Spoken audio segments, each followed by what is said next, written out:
ওই আমাকে বাঁচাও, আমাকে বাঁচাও, শোনো আমাকে বাঁচাও, আমাকে বাঁচাও। তোমরা আমাকে মুক্ত করে দিয়েছো, এখন আমি তোমাদের সকল ইচ্ছা পূরণ করে দিব, কিন্তু একটা শর্ত আছে। আরে বলো কি শর্ত পূরণ করতে হবে? তোমাদের শর্ত পূরণ করার পরে তোমাদেরকে মেরে ফেলবো। আরে শালা তোর জন্যই এমন হয়েছে, আমার তো বিয়ে হচ্ছে না, আমাকে একটি মেয়ে দিয়ে দাও। ও মেরি জান, আমাকে অনেকগুলো টাকা দিয়ে দাও।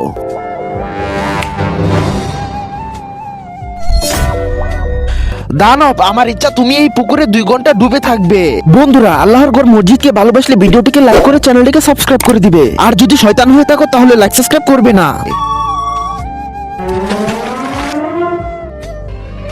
আরে তুমি এমন ইচ্ছা কেন চাইলে? দানব এসে তো তোমাকে মেরে ফেলবে, কেউ আমাকে মারতে পারবে না, ওই দেখো ডার্লিং।